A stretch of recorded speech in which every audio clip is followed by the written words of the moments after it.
Está começando Na Montanha, o seu podcast.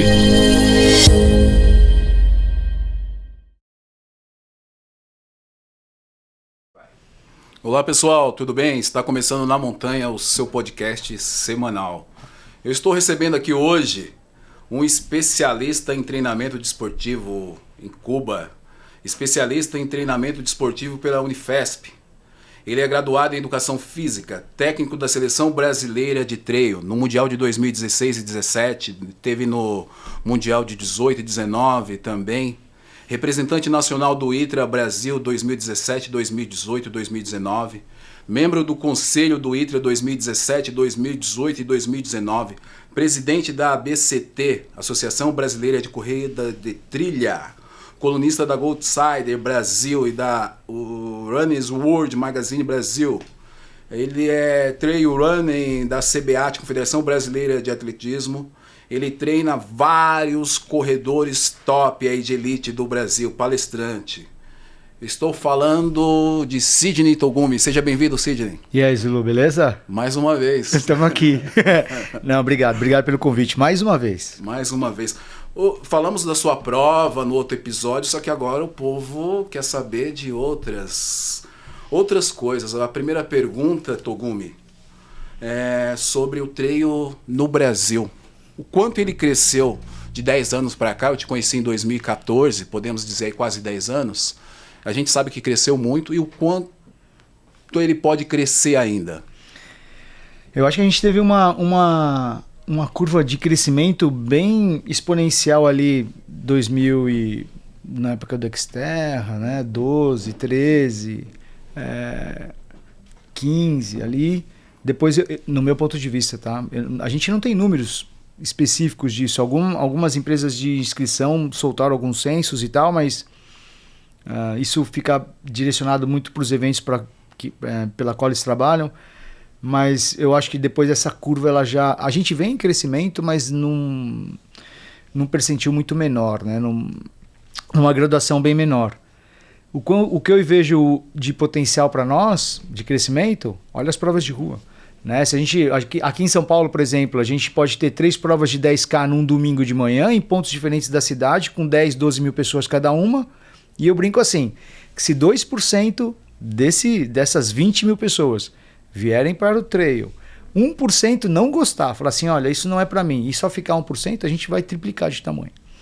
Então, eu acho que a gente olha, eu sempre olho para a rua, né? Eu sempre olho para a quantidade de pessoas que correm corrida de rua.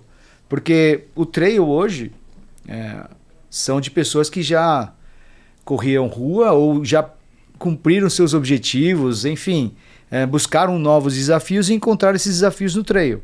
Então, é uma migração. Talvez agora esses corredores de montanha de hoje com os seus filhos, talvez a gente tenha uma primeira geração já praticando trail desde pequeno. Mas em termos de potencialidade de crescimento, eu sempre olho para a galera da rua, sempre olho quantas pessoas estão correndo corrida de rua. Enquanto a corrida de rua estiver crescendo, o nosso potencial é gigante, é maior, cresce também. É verdade, esse crescimento ele vai ser contínuo, porque tem muita gente ainda começando na corrida de rua. Eu acho que o nosso grande desafio, Zulu, você agora aqui Na Montanha, com o podcast, e é uma coisa que eu procuro muito, é falar de trail para quem não é do trail. Né? Porque aí sim a gente consegue estimular uma galera que nunca fez e a gente consegue convidá-los. Cara, vem experimentar. Vem experimentar essa atividade nova, esse esporte, essa corrida diferente e quem sabe ele gosta e fique e seja mais um, né?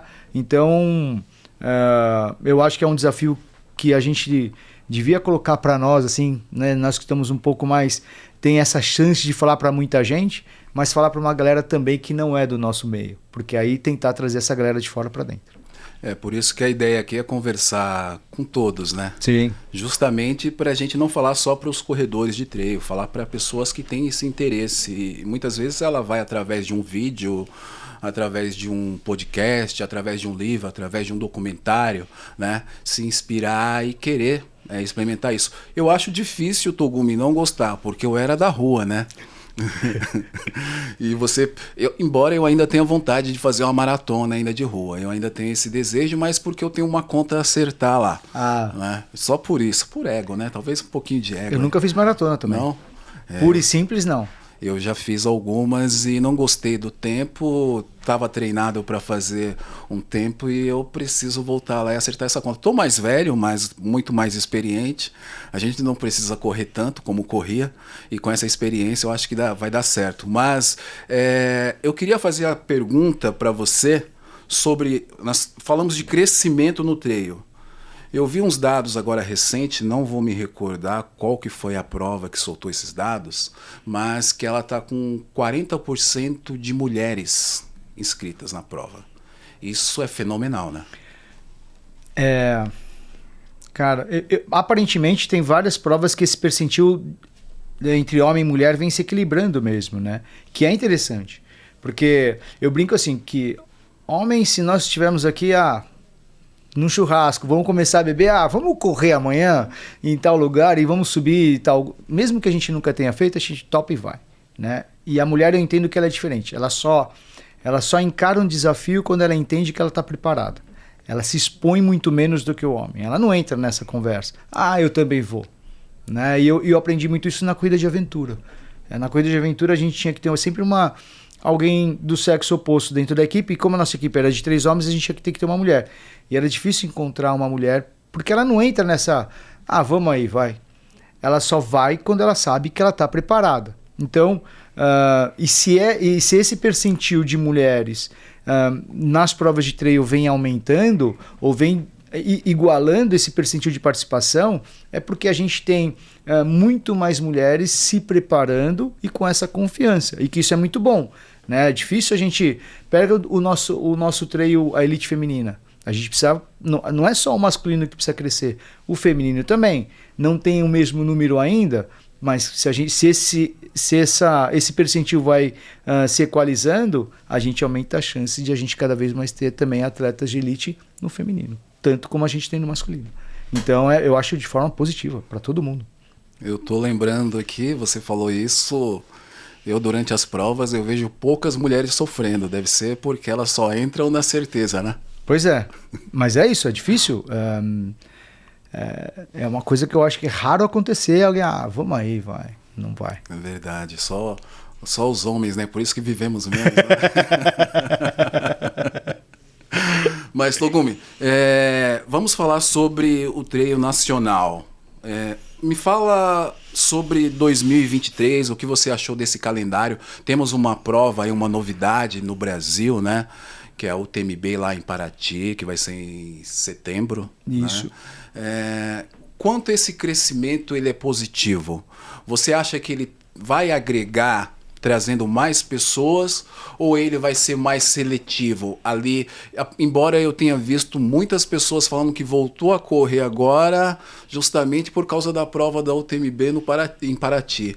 Então, assim, eu queria que você desse uma ideia, o que isso abrange e diante do nosso calendário nacional. Vamos lá. O calendário, ele vem... Algumas provas novas, como o UTMB Paraty, mas a gente tem grandes provas já bem posicionadas no calendário, né? Então, e que isso já move muitas pessoas a se desafiar. Eu acho que o crescimento é sempre bom, né? E tem gente que questiona a questão, por exemplo, do próprio UTMB da França.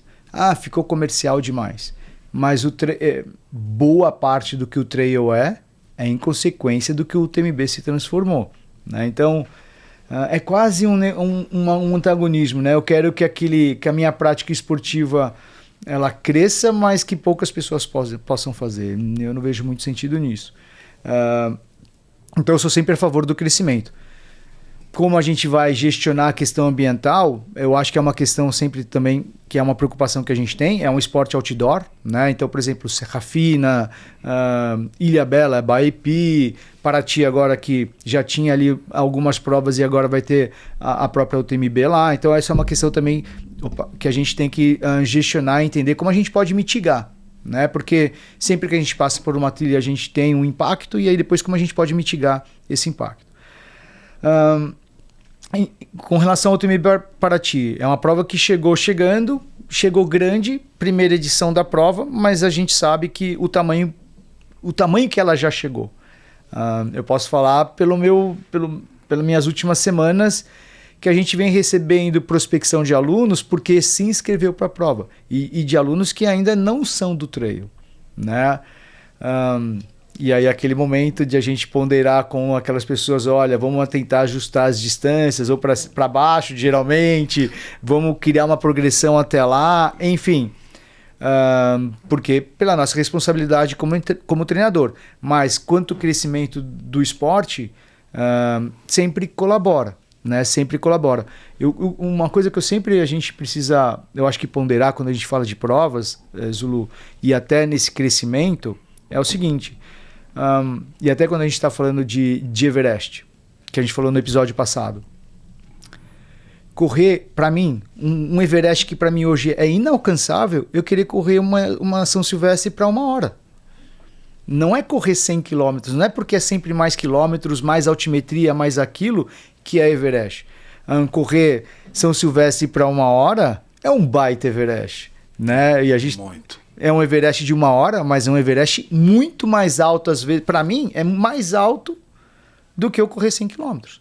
Então, né, não está relacionado com distância. E aí eu vejo muitos organizadores pensando que sempre o número maior, né, 100 km, 80 km, é a galera mais legal. Vai correr os 12K de qualquer prova para 1 hora que vai chegar junto com os primeiros, né? Então, só para a gente ponderar de crescimento, né? Porque às vezes a gente, conforme o esporte vai crescendo de população, de participantes, as pessoas querem migrar muito rápido ali, então acho que a gente tem que também ter essa preocupação.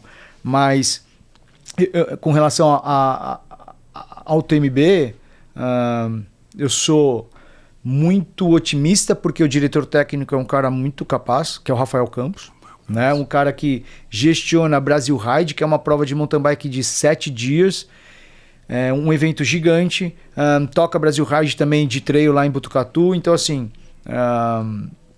eu estou muito otimista com isso. E vem colaborar, né? Vem colaborar para trazer mais gente. Eu tô na minha vivência de treinador, eu venho recebendo prospecções de gente que está tendo a primeira experiência por lá. Pena que não tem distâncias menores, né? Começa com 20. Então, enfim. Mas eu vejo sempre de um lado positivo esse crescimento.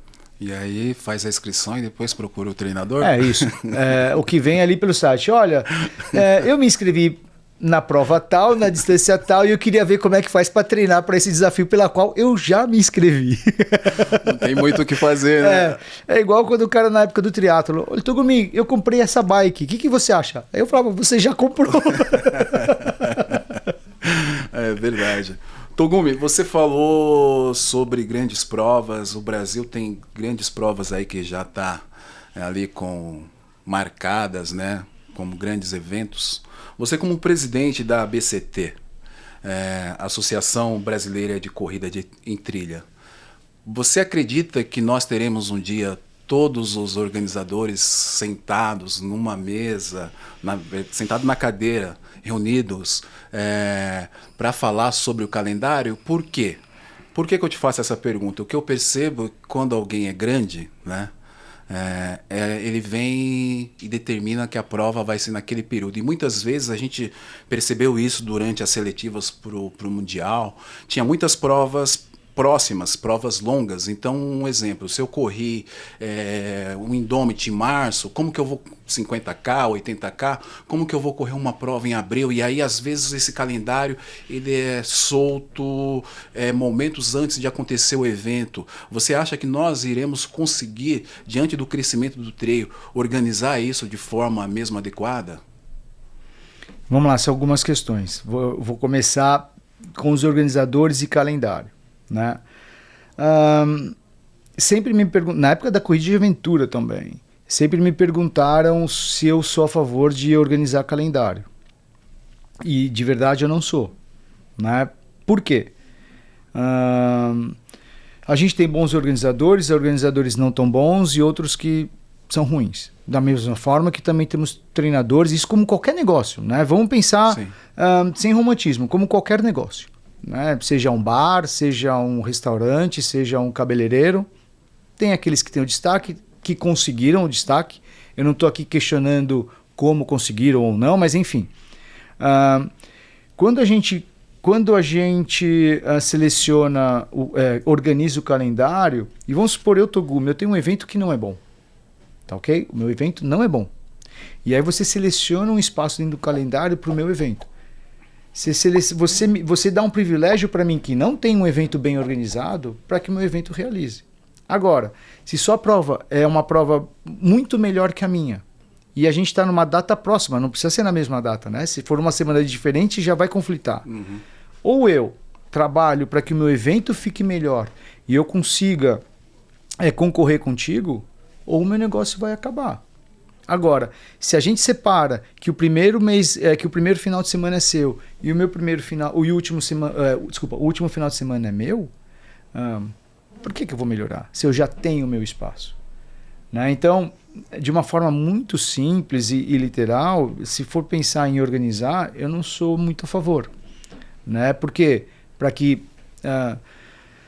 tudo bem, isso aconteceu no UTMB Paraty. O UTMB Paraty nunca aconteceu, chegou pelo nome, e eles têm a responsabilidade do nome, né, de executar um bom evento, pelo nome que tem, e a gente sabe, todo mundo sabe do espaço, do momento que da data da prova, local da prova, e em qualquer momento do ano que eles colocassem a prova dele, isso ia acontecer.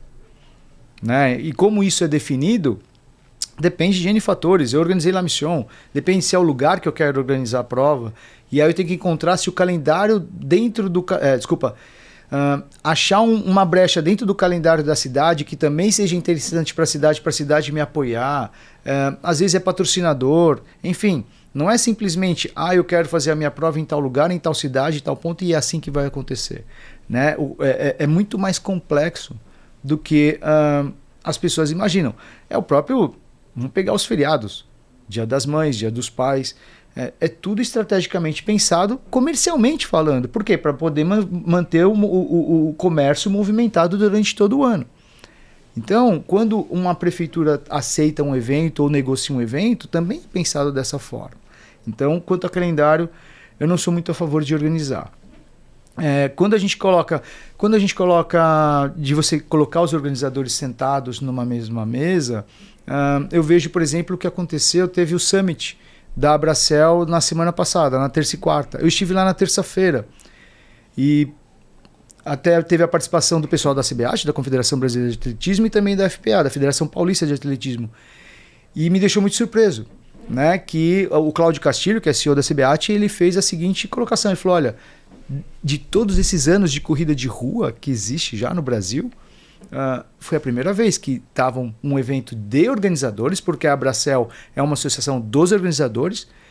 É a primeira vez que a confederação e a federação estavam ali na mesma sala com organizadores, apresentando as suas propostas, conversando, abrindo para o diálogo. Então, eu não acho impossível. Né? Eu acho que tudo basta a gente querer e ter boa vontade de pelo menos escutar. Né? Quer falar? Também, mas também de escutar. Né? Então, e não quer dizer também, Zulu, que a gente vai debater e que eu preciso acatar, a gente vai trocar ideias e assim, pode ser que você fale assim, Togumi, você não é a favor de organizar calendário e talvez você me mostre um ponto de vista que me faça pelo menos pensar. Né? Então, assim, basta querer. Se os organizadores tiverem essa proatividade, acontece. Vou trazer só um assunto só para a gente ilustrar. No Campeonato Gaúcho, foi uma iniciativa de alguns organizadores que se uniram, montaram o campeonato e levaram para a Federação do Rio Grande do Sul. A federação curtiu a ideia, chancelou e tem o Campeonato Gaúcho. Em Minas Gerais está sendo ao contrário. Em Minas Gerais está sendo uma ação da federação que convidou os organizadores para conversar, para tentar participar. Alguns aceitaram, outros não, e vai ter o campeonato estadual. Então, assim, depende muito, né, de cada situação. Alguém tem que dar o start, alguém tem que fazer a faísca para a coisa acontecer. Crítica sempre vai ter. Mas por que só aqueles? Por que você não foi lá, que você falou, não fiz? Podia participar.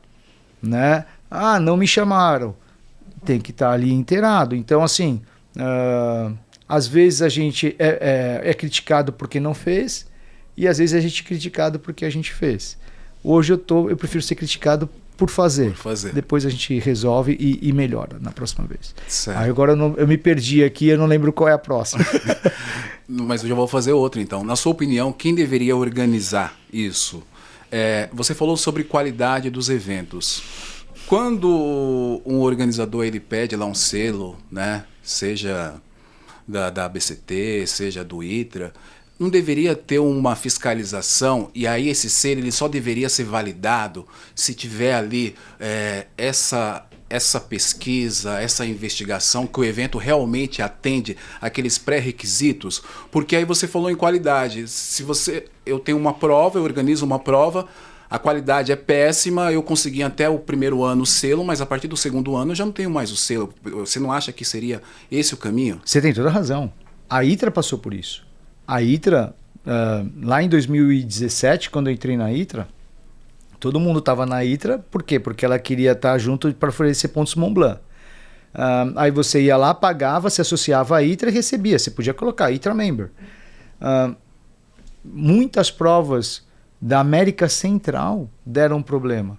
E a ITRA começou a receber esse questionamento que você está falando. Olha, a prova do Togumi, que é ITRA Member, todo mundo se perdeu, ele não entregou a premiação que ele falou que ele ia entregar, ou enfim. E vocês vão continuar, ele vai continuar com o selo ITRA Member, né? Então isso aconteceu de verdade. E qual foi a solução que a ITRA na época, depois ela conseguiu? Ela fez, ela montou uma pesquisa, um questionário, que todos os atletas que participaram daquela prova, eu acho que se eu não me engano, até em 48 horas, eles recebiam um link para responder esse questionário. Caso esse questionário, caso a minha pontuação não tivesse um piso, eu não alcançasse um determinado valor de nota, eu não ia ter a minha associação renovada para o próximo ano, e aí eu ia ter que esperar mais um ano para pleitear e estar lá de novo, né? Faz todo sentido. A gente está num processo, Zulu, por exemplo, em maio de 2022, do ano passado, a gente conseguiu aprovar as primeiras normas oficiais da CBAT para as provas de trilha e montanha. E uma das coisas que a gente fez, que a gente trabalhou, foi a seguinte.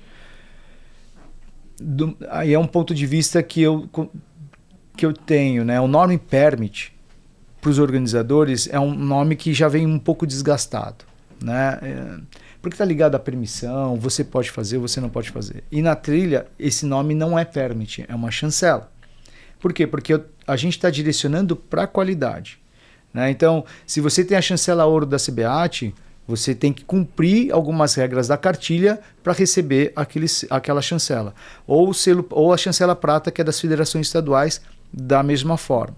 Então, vamos lá. Se a gente tem um campeonato brasileiro com 3 etapas, a sua prova está dentro do campeonato. Então, você vai ter que seguir os trâmites das normas e receber a chancela ouro. A minha prova não foi selecionada. Depois eu vou explicar o porquê desse ser selecionado ou não. A minha prova não está no Campeonato Brasileiro ou no Circuito Brasileiro. Mas mesmo assim, eu posso adquirir, cumprir todas as normas que a CBAT ela exige e ter o selo ouro, a chancela ouro.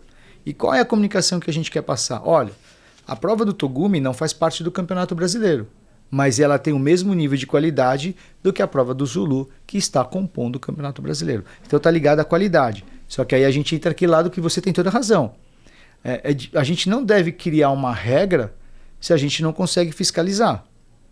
Eu não posso falar assim, olha, não pode usar pulseira laranja na minha prova. Mas se eu não tenho ninguém para fiscalizar, por que eu vou criar essa regra? Porque depois eu vou questionar, pô, eu vi Zulu, mas ninguém falou nada e tal. Então, se eu consigo fiscalizar, eu consigo colocar as normas. Então, e isso tem a ver com finanças, né? Quando a gente fundou a ABCT, todo mundo pensou que a gente ia colocar selo em prova, avalizar a prova e tal. Mas assim, como é que eu vou te dar o selo ABCT? Como é que eu vou mandar alguém lá na sua prova, se for em São Paulo, se for no Mato Grosso, se for no Rio Grande do Norte? A gente não tem esse dinheiro. Então como é que a gente vai fazer? Então aí, futuramente, serão os árbitros que vão fazer esse papel, os árbitros da federação e da confederação. Olha como a gente está num processo relativamente longo. O que deve ser e o que pode ser arbitrado dentro de uma prova de trail? A gente não sabe ainda. O trail ainda ele precisa entender o que dá para ser arbitrado. Eu já tive reunião existe a Associação Brasileira de Árbitros de Atletismo, a ABRAT, e a ABRAT já vem pensando nisso. O ano passado nós fizemos um call com um árbitro da Espanha para ele trazer o expertise dele para a gente tentar aos poucos trazer formar os primeiros árbitros de trail aqui no Brasil. Porque, na minha opinião, a partir do momento que tiver o árbitro na sua prova, não vai ser mais o organizador Zulu que vai me cortar da prova porque eu cheguei 1 segundo depois do deadline, do tempo de corte. Vai ser o árbitro. É papel do árbitro, é do órgão regulador. Né? No meu ponto de vista, no futuro, checklist de equipamentos vai ser papel do árbitro, do órgão regulador. O organizador ele vai entregar o evento. Né? Então esse órgão regulador vai ver se o Zulu ele entregou tudo o que ele falou que ia entregar dentro do regulamento dele, vai fazer ele cumprir todo o regulamento, não só como organizador, mas ele também comigo como atleta. Se eu cheguei dentro do corte ou não, se eu levei tudo que eu tinha que levar ou não, e assim por diante. Então é um processo longo. Né? Só aproveitando para falar aqui, segunda-feira eu tive uma reunião na Federação Paulista de Atletismo, na FPA, pela ABCT. Então a ABCT vem conversando agora com a FPA para a gente fazer uma parceria e para que ainda em 2023 a gente faça um campeonato paulista. Não sabemos ainda se serão várias etapas ou uma etapa única, enfim, mas vai acontecer. Lembrei, quando você fala de calendários, provas muito próximas, é difícil isso. Eu faço meia-culpa com relação à brevidade da informação, né? E isso a gente vem vivenciando desde 2016. Tipo, daqui 2 meses vai ser a seletiva, ou a seletiva daqui 1 mês, ou vai ter 3 provas, sempre muito próximo da data de informação para quando a gente começa a executar. E isso a gente depende de decisões a serem tomadas dentro, no caso aqui dos mundiais da confederação, para depois eu poder trabalhar. Né? Então não é simplesmente o presidente da federação falar assim, olha, eu quero que seja dessa forma. Algumas coisas sim, algumas não. Ele tem que colocar dentro de um conselho técnico para ser aprovado e aí depois, só que o conselho técnico ele não se reúne semanalmente. Né? Então assim, é um pouco mais moroso. Às vezes é difícil. Por exemplo, essa parceria, estou falando da ABCT com a Federação Paulista, a gente já tem com a Federação Mineira de Atletismo. A gente que é a ABCT que vai gestionar. A gente recebeu algumas provas que aplicaram e seguiram as regras, pagaram as taxas para a gente trabalhar. Por sorte, as datas têm uma distância entre outra. Mas e se fosse prova, se eu tivesse somente 2 provas com 1 mês de diferença ou com 2 semanas de diferença, como é que eu ia fazer? Vamos desse jeito.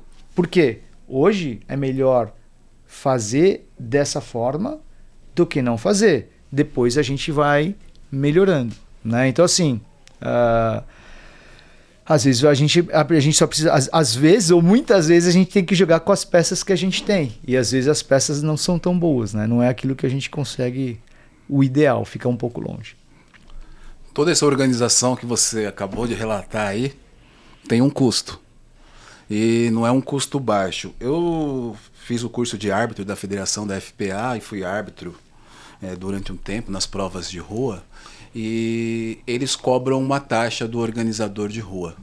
E cobram também um valor para mandar os árbitros. Então depende da demanda da prova, vai 3, 4, 5, 6 árbitros. É justamente para ter essa fiscalização. Quem vai pagar a conta? A gente está no momento de negociação. No final, de verdade, ou os organizadores vão conseguir... É mesa de negociação isso, Zulu. Não é...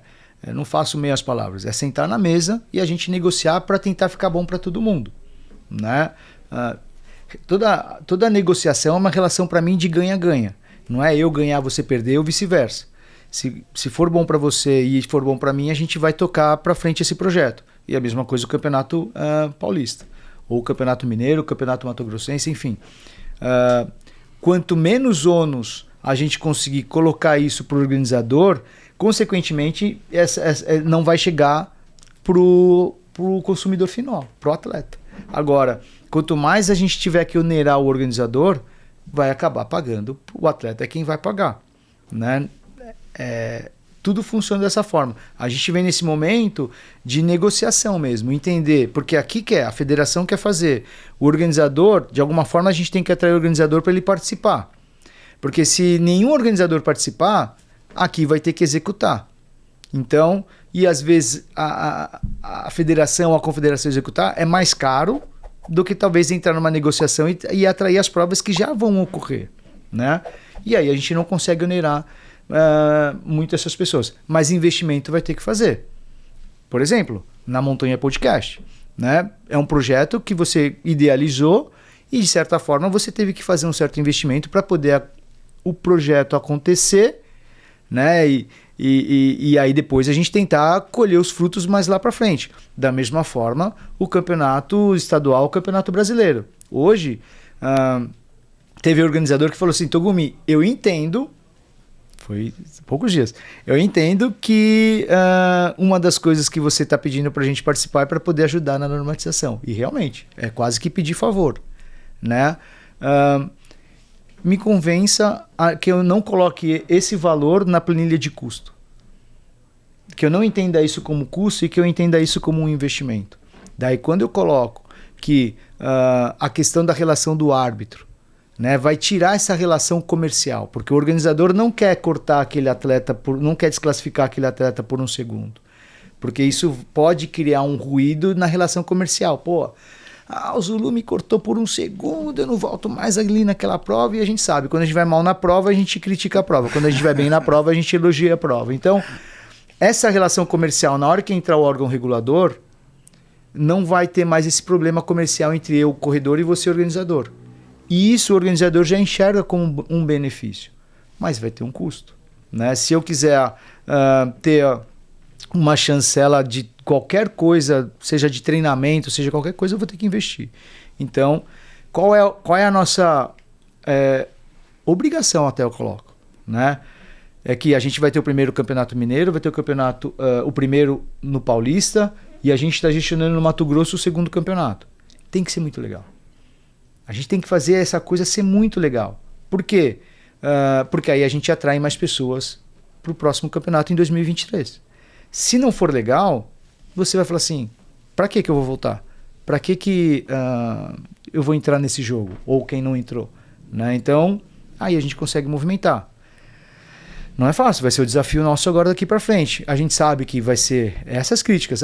Por que vocês estão lançando só agora? Por que as provas são tão próximas? Ou por que o local? Ou porque... Enfim, né? Mas é melhor acontecer assim agora do que a gente passar mais um ano sem os campeões estaduais. Por exemplo, São Paulo. Legal. Togumi, falando sobre campeonatos, existe uma elite no Brasil bem importante, mas são corredores, eu sei que isso evoluiu muito no decorrer dos anos, são corredores que não têm uma condição de pagar a inscrição. E uma das minhas sugestões em uma época era ter um ranking, né, brasileiro com os melhores corredores e aqueles corredores ter acesso às provas do Brasil. E aí, você é organizador da prova X, você me liga e fala, Zulu, você é o segundo do ranking, você tem uma vaga aqui na prova. Por que eu estou falando isso? As melhores provas que eu participei foi onde o nível competitivo estava lá em cima, que era a seletiva para a seleção brasileira. Sim. E isso, acredite se quiser, acaba atraindo mais gente, porque você quer ver esses corredores de perto, né? E você tem uma seletiva, você tem um campeonato e deixa isso muito interessante. Por que é tão difícil organizar um campeonato paulista ou um campeonato brasileiro? Porque primeiro tem essa relação que é de criar esse vínculo de relação entre federação e organizadores. Porque tem essa questão comercial. Quando um organizador ouve falar dessas entidades, ele pensa, lá vou pagar algumas taxas. E aí ele não quer participar. Então o papel que a gente está tentando levar de tentar agregar um valor e não simplesmente pagar a taxa. É fazer um investimento, é igual esse organizador falou comigo. Se ele entender que é um investimento e não um custo, vamos ver se ele vai participar. Só que a gente tem que criar um negócio legal. Como é que a gente vai fazer um benefício para os melhores atletas do Brasil se a gente ainda não tem o ranking? Então, esse é o ciclo. Enquanto não tiver os primeiros campeonatos, não terão ranking. Se não tiver ranking, não tem como a gente criar os benefícios. Né? Então, por exemplo, o UTMB tem o Performance Index. Alguns atletas a determinada pontuação teve inscrição free, outros tiveram 20%, mas usaram um ranking, um Performance Index que é de terceiro dele, é próprio, né? Mas a gente ainda não tem o nacional. Então, não tem o nacional, não tem o estadual. Então, esse é a situação da gente, é passo a passo. Por que eu vou dar um benefício para você, Zulu, ou para mim, Togumi? Oficialmente, não tem nada oficial. Né? Alguns atletas conseguem por relação por organizadores. A gente sabe quais são os atletas de elite porque a gente os vê como elite, mas oficialmente não são elite. No trail nem tem, né, essa categoria, essa diferenciação entre elite profissional e age group. Né? Você não se inscreve na categoria elite. Você se inscreve na distância tal, da prova tal. Então eu disputo com o Jovadir, você disputa com o Silvestrinho, nós dois estamos disputando com o Silvestrinho igual no 50. Você fica lá na largada atrapalhando ele. No próprio TMB. Se eu largar os 100 milhas e o Kilian estiver do meu lado, eu estou competindo contra o Kilian, de igual para igual, na questão de não existe uma diferenciação entre nós de categoria, né? De elite e amador. Talvez por faixa etária, mas no geral eu estou disputando com o Kilian. Então, é o processo, Zulu. É o processo. Eu acho que isso é um caminho. O caminho é esse. A partir do momento que a gente tiver... Quer ver outra coisa? No Mato Grosso. O Mato Grosso teve o campeonato o ano passado, 2022, pela primeira vez. Tem atleta que já está pensando, ele quer pleitear a Bolsa Atleta Estadual. Legal. E isso faz todo sentido, porque a partir do momento que tem os campeonatos oficiais, esses melhores atletas regionais e depois nacionais, eles vão ter acesso, né, vão ter acesso a esse tipo de benefício. Bolsa Atleta. Aí o que acontece lá no Mato Grosso? Para ele pleitear a Bolsa Atleta do estado, ele precisa ter uma representatividade num campeonato nacional. Só o campeonato nacional ainda não existe. Então, é por isso que é importante ter o campeonato nacional, porque esse cara estadual, quando ele é campeão estadual, ele vai poder participar de um nacional e depois ele ir atrás e tentar conquistar esse tipo de benefício. Não só de inscrição e de acesso aos eventos, mas até nesse tipo de ação que é governamental. Né? Porque aí a gente tem provas oficiais, campeonatos oficiais, circuitos oficiais. Então é importante isso acontecer. Se a gente não fizer, mesmo que não seja o ideal, é mais um ano sem nada, mais um ano a galera esperando, e aí essa geração vai passar, e como é que a gente faz com a molecada depois que vem atrás? Verdade. Togumi, vamos falar de seleção brasileira. Ai. Bom. Tá tranquilo, não tá tendo nada por enquanto, tá tranquilo, né? É por isso que eu não tô tranquilo. Mesmo assim aparece pedra, né? Togumi, começou tudo em 2016, correto? Isso. Qual evolução você vê nesse período aí desses 7 anos e como está esse andamento e como serão essas seletivas? Vamos lá. 2016, só para quem não sabe, né? Realmente essa questão de mundiais caiu no meu colo. Por quê? Eu já falei isso em outros lugares, mas o Chico Santos conhecia o Carlos Sá lá em Portugal, ele foi correr Peneira Gerês, e o Carlos Sá, em 2016, ia ser organizador do Campeonato Mundial de Trilha. E aí o Carlos Sá questionou o Chico Santos: pô, Chico, por que o Brasil não vem? Eu não tinha a mínima ideia. Eu sabia que tinha ocorrido o Campeonato Mundial, o primeiro Campeonato Mundial de Trilha, e quando eu falo trilha acima de 42 quilômetros, foi em 2015 em Annecy, na França, que naquela época houve um certo bloqueio por parte dos melhores atletas do Brasil, na época Ana Frouxa e tal, porque é um órgão federativo tentando normatizar um esporte que já estava ali caminhando.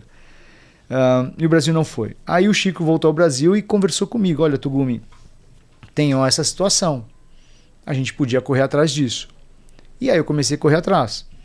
E aí uma coisa que vai, quando a gente pensa no negócio, tudo conspira também para aquilo acontecer ou não acontecer, mas enfim, eu fui buscar as informações. O meu professor de atletismo na faculdade, o Cláudio Franciscon, Na época, ele estava na CBAT, junto com o professor Antônio Carlos Gomes, dali na diretoria técnica rumo ao Rio 2016.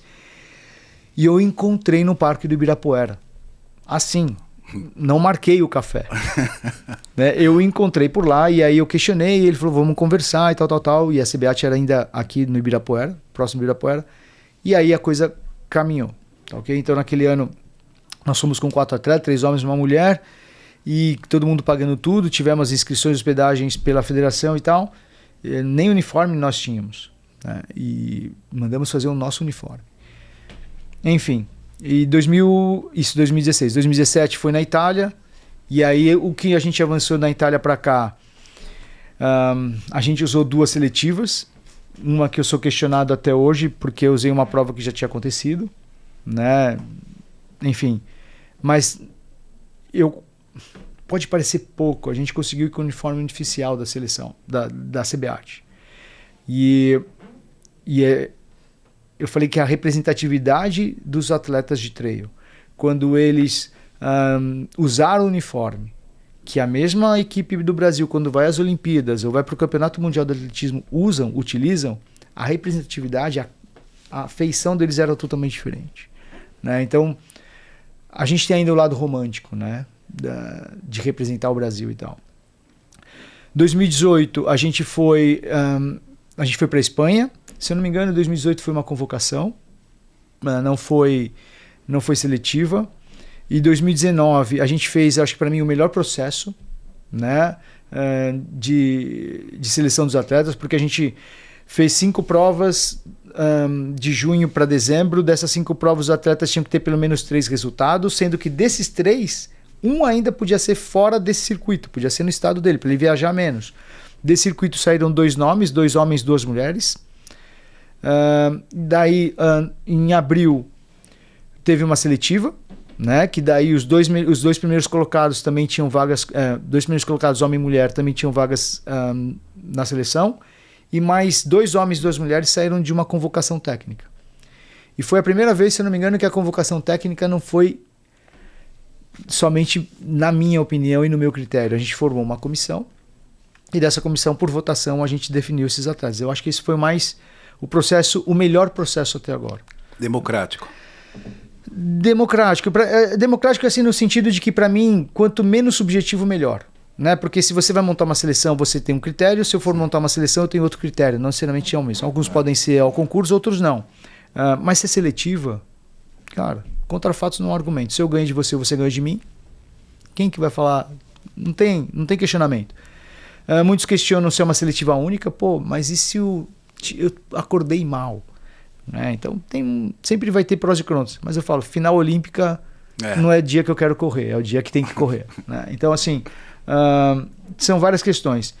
Aí 2019, 2020 nós não tivemos 2021 nós tivemos Mundial, 22 teve na Tailândia. E é a primeira vez que teve uma organização da World Athletics, né, a Federação Internacional, que juntou a corrida de montanha e a corrida em trilha num evento único, com 4 provas. Né? Vertical, 12K, prova clássica. Teve o Short Trail, que é a prova próxima de 40 a 50, e o Long Trail, prova próximo de 80 km. E tinha também juvenil. Né? O Brasil não participou, por alguns motivos financeiros e de decisões mesmo. Tivemos que optar por decidir em não ir. E o próximo Mundial está marcado entre o dia 6 e 10 de junho na Áustria, na prova de Innsbruck. Então, assim, eu gostaria que tivesse andado um pouco mais, para falar a verdade. Eu não tenho problema em dizer isso. Mas nesses 6 anos que eu tenho essa responsabilidade, o que eu mais aprendi é que às vezes as coisas não caminham na velocidade que a gente quer. E aí foge da nossa alçada. Foge de muitos fatores para que aquilo aconteça na hora que a gente quer. O trabalho é esse. É continuar ali, cara. Vamos. Mas eu sou sempre a favor de seletiva. Sempre a favor. Quanto menos eu tiver que decidir a vida de alguém, é melhor, cara. Porque não é fácil, não. Ô, Togumi, é mais difícil conseguir a vaga para o Mundial ou dinheiro para o Mundial? A vaga. A vaga. Não teve nenhum atleta que não foi para o Mundial porque não conseguiu dinheiro. Mas de trilha. Mas o que eu vejo sempre, e é uma dificuldade na maioria deles, fazendo rifa, fazendo a vaquinha, a gente vai chegar em algum período que a gente vai conseguir sanar isso de uma forma, equacionar mesmo isso. Por quê? Eu estou te perguntando. Muita gente faz o questionamento por que as provas cobram um valor X. A gente sabe que é um negócio, não tenha dúvida disso, né? O cara não está ali para tomar prejuízo, ele está ali para ter lucro. Mas por que elas não dão uma parte desse valor em premiação? Nós temos agora algumas evoluções, né? Alguns eventos próximos aí terão dinheiro. Você acha que a gente vai conseguir equacionar isso, conseguir com que as provas consigam dar uma parte daquele valor justamente para esses corredores? Eu falo que quanto mais o cara corre, mais humilde ele é, né? Em questão financeira, social, e ali ele sempre encontra uma dificuldade na hora que chega o embarque e ir para o Mundial. Eu vejo como fair play. Por que eu falo de fair play? O organizador pode fazer. Se ele é obrigado a fazer, eu não acho que ele é obrigado. Tá ok? Se ele colocar essa questão financeira de premiação como um atrativo para o evento dele, e estou falando em termos de marketing mesmo, pode ser uma iniciativa.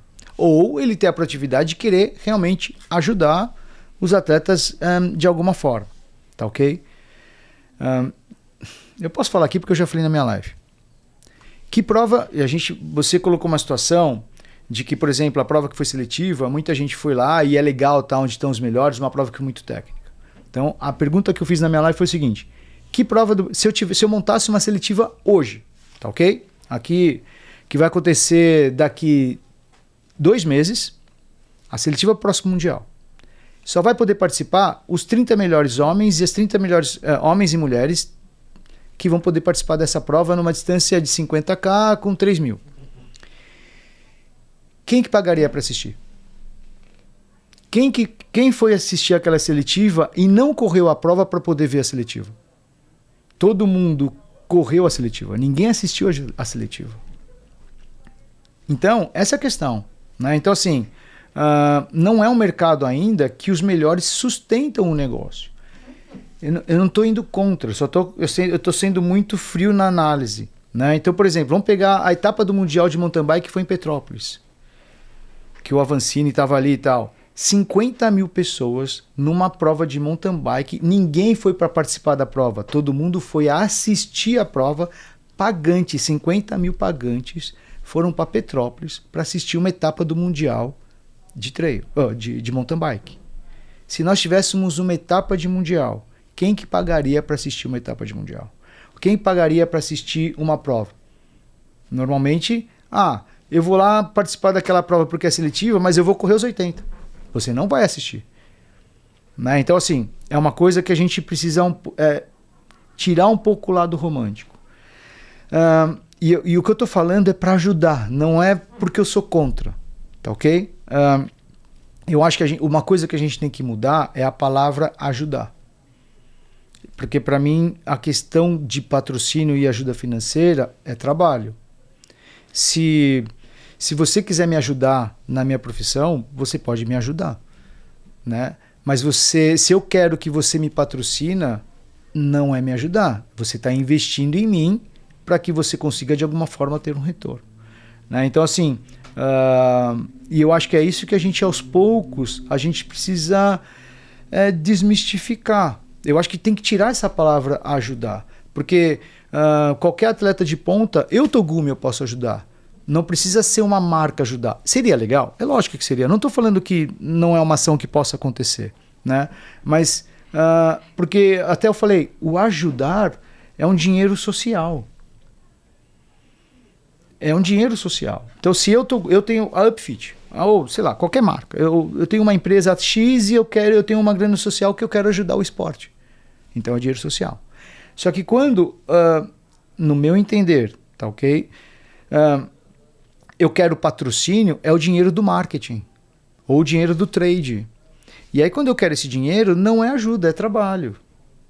Aqui é ajuda. Né? Então, assim... eu falo para vários atletas, algumas marcas me apoiam que talvez não deveriam estar comigo, poderiam estar com atletas. Mas aí falaram de tal atleta, eu falei, tudo bem, pode ser ajuda. Mas se você pegar a história desse cara, transformar numa história legal, vendável, e aí eu levo para a marca. Olha, vamos fazer uma campanha com esse atleta aqui, porque esse atleta, olha, se a gente montar uma história assim, que vai ter os posts lá, a gente vai contar a história dele para chegar em tal lugar, para chegar no Mundial, depois a gente vai usar isso daqui, aí uma história que é de ajuda, vira dinheiro de marketing. E não ajudar por ajudar. Né, Zulu? Então, assim, eu entendo todo esse parâmetro e essa necessidade. Cara, eu vivenciei com os caras nesses 6 anos o perrengue. Galera, tem galera que não sabe. Eu vou falar que eu nunca falei. Na Espanha, a gente ia comer no Burger King porque uns dias a gente não tinha refeição ali, ou a galera tava com fome, a gente ia no Burger King porque tinha 2 por 1. Caramba. E aí como é que eu vou falar pro cara aqui, ó, toma aqui 10 euros e 10 euros para todo mundo e tal. Né? Então, assim, eu entendo nessa necessidade, mas se a gente quer profissionalização, e quando a gente fala de grana, a gente está falando de tentar transformar o trail profissional, profissional em tudo. Né? Eu, treinador, tenho que ser mais profissional. Talvez eu não sou tão profissional como eu deveria ser, e eu tô falando de verdade. O atleta também, as marcas também, os organizadores também. Então eu acho que a gente tem que tirar essa palavra ajudar. Eu acho que a gente tem que trabalhar para a gente chegar nesse modelo que a gente acha que é legal pra caramba, que é bom para todo mundo, né? A gente pega a molecada, a mesma coisa. Os meninos precisam querer mais. Não é porque tem a tradicional história da Fernanda. A Fernanda, quando ganhou o TDS, bateu na porta lá, se eu não sei se a North Face ou qual marca que era na época, que ela bateu, olha, eu fui campeã do TDS. Ela falou, parabéns, continua fazendo o seu trabalho. Você, entre aspas, você só ganhou o TDS uma vez. Agora vamos ver se você é a atleta que você é. Depois ela se transformou o que ela é hoje. Mas enfim, não é ganhando uma prova que você vai receber tênis, que você vai receber, precisa querer muito mais. Então, eu acho que a gente... muita gente não gosta quando eu falo assim, né? Eu sei que é duro. E eu não estou falando que a galera não merece. Não é isso. É que a gente só precisa ajustar o que a gente quer para o que a gente precisa fazer. Né? Então, se a gente transforma uma história de ajuda e pega aquela história de ajuda e vira um negócio de marketing, como eu falei, fica mais fácil. Né? Então, fica menos difícil, não quer dizer que é fácil, fica menos difícil. Então vamos tentar tirar essa palavra ajudar. Porque ajudar é igual quando eu fiz o livro assim, cara, muita gente comprou o livro porque é igual rifa. A gente não compra rifa para ganhar o prêmio, a gente compra rifa para ajudar quem está vendendo a rifa, porque a gente sabe que o cara está ali precisando daquela ação. Né? Então, mas não teve nenhum, todo mundo na hora ajuda, cara. Os atletas, não teve atleta que deixou de ir para o Mundial de Trilha por falta de grana. Togumi, mas aí entra uma questão, eu conheço vários deles, eles não conseguem se vender. Essa parte do marketing é muito defasada. Como que um cara que é campeão de tudo, a gente tem histórico aí, ele não consegue fazer uma publicação, ele não tem essa expertise. E aí precisaria de alguém por trás para ter essa situação equalizada. Por quê? Eu vou lembrar, e aí eu não tenho nada contra, porque no primeiro episódio eu trouxe aqui 2 influencers, né? E a Michelle e a Sara, e eu falo que tem espaço para todo mundo. A minha grande birra lá no passado com as marcas era tudo pro influencer, nada pro cara da elite. Eu falo, dá para vocês fazer pros dois. Dá para você fazer pro cara de elite, dá para você... Tudo bem, mas o cara tem 30 mil...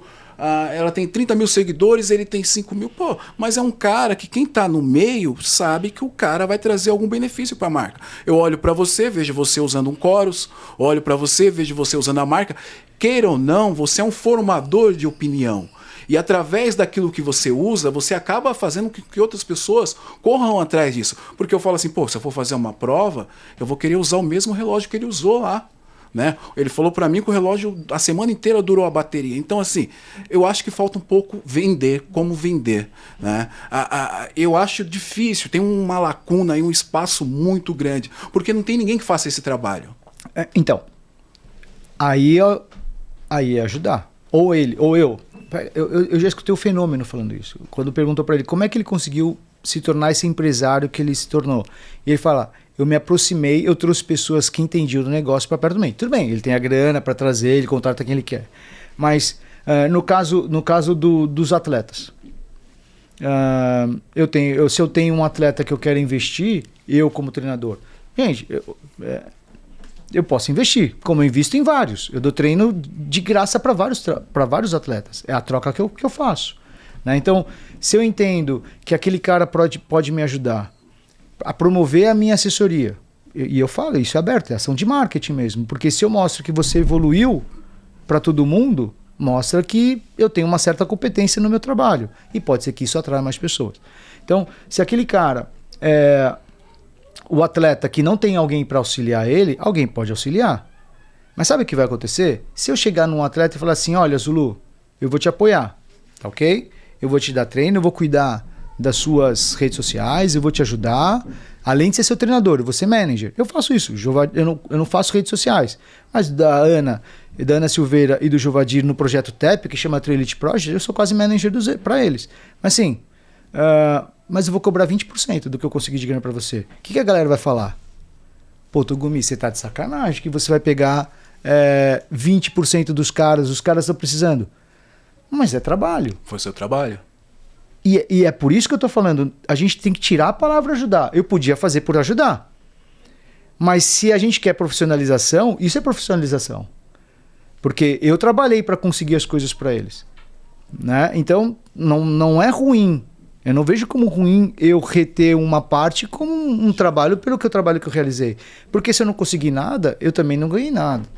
Só que eu vou ser criticado. Exatamente. Nesse ambiente hoje que a gente vive dentro do trail. Por quê? Porque a palavra ajuda, ela tá muito em ênfase. Não estou falando que eles não precisam ser ajudados. É isso que a gente tem que diferenciar.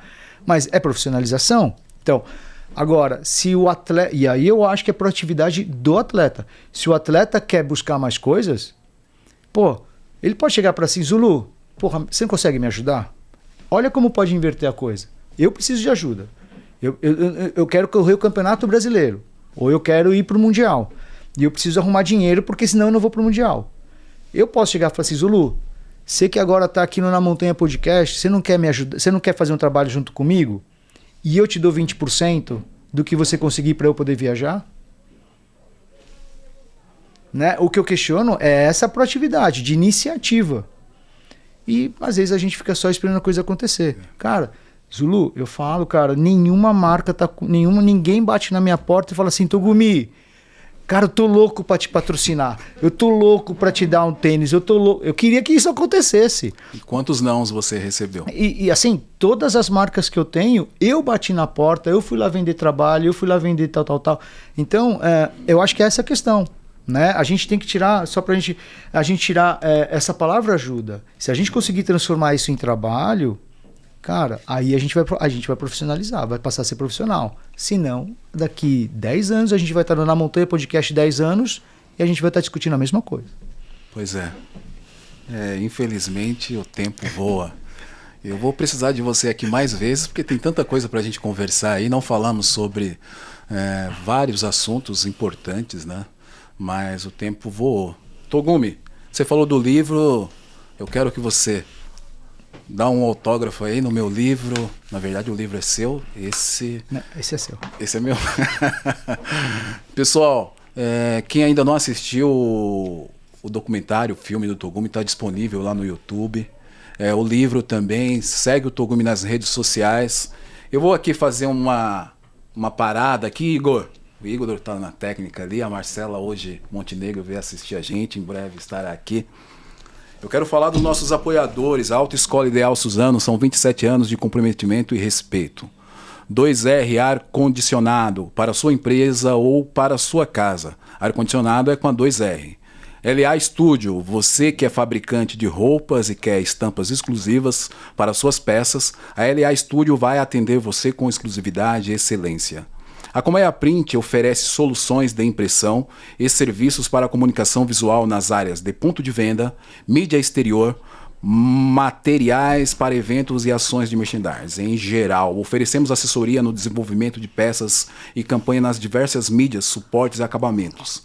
E tipos de instalações que esses segmentos necessitam.